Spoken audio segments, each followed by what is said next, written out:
네, 안녕하세요. 서른익입니다. 한 주 다들 잘 보내셨죠? 우선 지속적으로 10년물이 5%까지 간다는 전망으로 결국 이번 하원에서는 예산안을 통과시키면서 결국 채권에서는 앞으로 뼈아픈 살이 깎이는 고통을 더 감내해야 할 것 같습니다. 물론 베스트 시나리오는 현재 4.5에서 4.6%까지 잘 버텨오다가 이번에 5%까지 넘어갈 것 같은 상황에서 많은 분들이 TMF나 TLT를 손절하고 다른 자산으로 편입하는 방법을 선택하고 있죠. 각자의 선택을 존중하고 다들 성투하시기를 바랍니다. 저도 현재 거의 마이너스 17% 정도 손실을 기록하면서 이번에 미국 단기 채권은 모르겠으나 장기 채권은 안전자산이 아니라는 것을 깨닫는 교훈을 좀 얻었고요. 그러나 저는 TLT를 계속 들고 갈 예정입니다. 이번에 1년치 채권 농사는 망쳤다고 보고 내년으로 좀 멀리 전망을 바라봐야 할 것 같습니다. 지속적으로 저희 영상을 시청해 주시면서 버티시는 분들은 너무 단기적인 채권 시장 흐름에서 비관적으로 보이시겠지만 지금 매도를 해야 한다면 꼭 그렇지는 않다는 이야기를 좀 하고 싶어요. 우선 장기물 금리가 10년물 기준으로 현재 4.6, 20년물이 4.94, 30년물이 4.743으로 생각해보면 TLT에 연동되어 있는 20년물은 10년과 30년에 비해서 매우 높게 책정이 되어 있습니다. 이 수치로 현재 매수가 되어 있다면 쿠폰금리를 5%를 1년 동안 받는다는 것을 의미를 하죠. 물론 TLT는 기존에 편입되어 있는 채권들과 새로 발행하는 채권들과 섞여 있어서 지금은 평균적으로 3.5% 정도의 분배금을 지급하는 것으로 알고 있고 앞으로는 더욱더 쿠폰금리는 앞으로 올라갈 것입니다. 우선 지금은 동굴에 갇혀서 마늘만 먹는 고매의 심정으로 버티면서 빛을 바라보는 수밖에 없는 것 같습니다. 가능하면 저는 매달 조금씩이라도 TLT를 매수하면서 평단을 계속 낮출 계획이고요. 물론 많은 물량을 사면서 지켜보지는 않을 것 같습니다. 10년물 금리를 5% 정도 열어두고 대응을 한다면 한 번에 많이 사면은 좋진 않겠죠. 저번 영상에서도 리뷰를 했듯이 10년물 기준으로 40bp 정도가 이제 올라갈 것으로 남아있고 이것을 기준으로 러프하게 계산했을 때 TLT는 80달러 초반 그리고 TMF는 3.5달러까지 빠지게 됩니다. 컨벡시티를 생각하면 이것보다는 조금 더 떨어지는 것을 생각해 볼 수 있겠죠.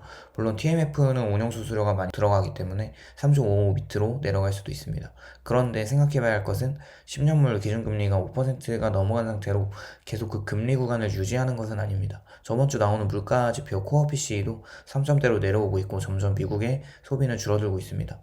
소득은 늘었지만 가처분 소득으로 보면 월 대비로 한 마이너스 0.2%로 소득이 낮아졌죠. 그럼에도 높은 가격대로 올라버린 상품 가격들을 지불하는데 그렇게 생활하는 데 사용하는 비용들이 올라간 것입니다.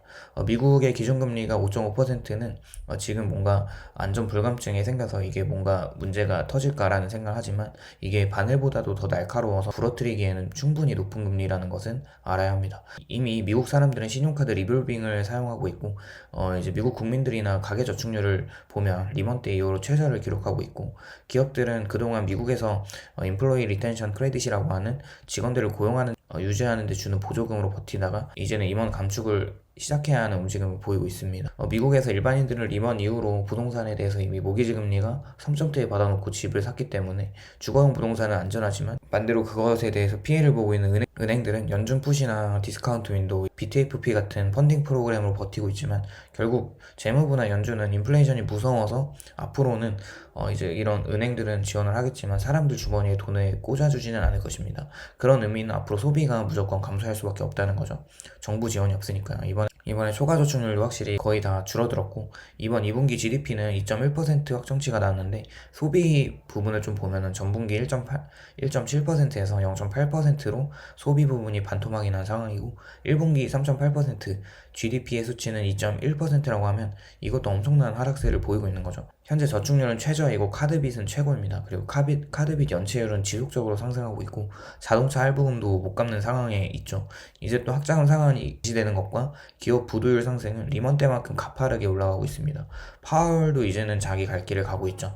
기준금리 5.5%에 도달한 지 이제 3개월밖에 되지 않았습니다. 재무부에서 발행하는 연간 GDP 대비 8에서 10% 정도의 재정 적자를 돌리고 있다는 것은 전쟁이 났을 때 쓰는 비용이랑 굉장히 유사하다고 하죠.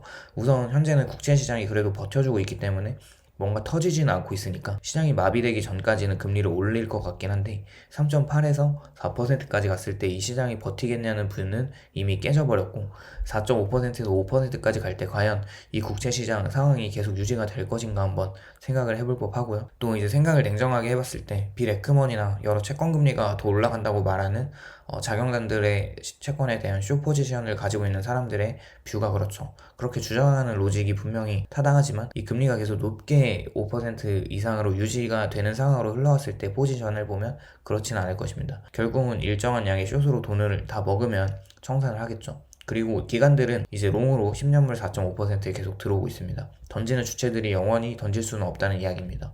이번 스위스에서 UBS 은행에는 미 국채 투자로 지금부터 20% 수익 시나리오를 내기도 했죠. 10년물 국채 수익률이 1년 안에 3.5%까지 하락한다는 뷰로 GDP나 인플레이션 실업률 부분에서 성장세 둔화가 이제 완만하다면 4% 정도로 꺾인다고 보고 있습니다. 그리고 침체 시나리오에서는 2.75%까지 내려갈 것으로 알고 있고, 그렇게 미국 경제가 앞으로 1년 동안 좋다면 최소 10% 정도의 수익을 생각하고 있고, 경기 침체로 갔을 때는 20% 수익을 보는 것입니다. 이것은 10년물 기준이기 때문에 TLT로 보면은 거의 한 2배 정도 보면 되겠죠. 3.5%까지 내려왔을 때 지금 마이너스 17% 정도 손실 구간은 회복할 수 있고, 쿠폰 이자가 4% 이상으로 어쨌거나 그걸 계속 받다 보면 익절은 할 수 있을 겁니다. 단지 인내의 싸움이 필요하겠죠. 원래 가장 비관적일 때가 가장 가격이 저렴할 때가 많습니다. 그렇다는 것은 현재 채권에 대한 비관적인 뷰가 너무나 많고 앞으로 더 그럴 가능성이 높아졌다는 것이죠. 하원에서는 이제 민주당에서 돈 풀기를 막아줘야 되는데 그렇게 하지 못했습니다. 그럼 지금 투자자 입장에서 대응 방법은 뭘까요? 5%까지 올라갔을 때 그 수치가 오래 갈 수 없다는 것이 확실한 상황이라면 더 평단을 낮추면서 대응을 할 수밖에 없습니다. 저는 TLT 기준으로 앞으로 마이너스 8% 정도는 더 열어두고 대응을 하려고 합니다. 앞으로 40bp 정도가 남았고요. 금리가 내려오는 뷰를 가지고 행복한 상상을 하기보다는 더 최악의 상황을 염두하고 기다려야 할 때인 것 같습니다. 이번 주에는 졸츠 구인 이직 보고서가 발표가 되고 비농업 고용 보고서가 발표됩니다. 실업수당 청구 건수가 지속적으로 낮아지고 있고 노동시장은 아직 탄탄해 보이지만 앞으로 고용 부분에서 일자리가 감소할 가능성이 더 높아졌습니다. 개인적으로는 너무 비관적일 때 TLT를 매도하기보다는 시간을 두고 더 기다리는 것을 생각해보면 좋을 것 같습니다. 다들 힘드시겠지만 화이팅입니다.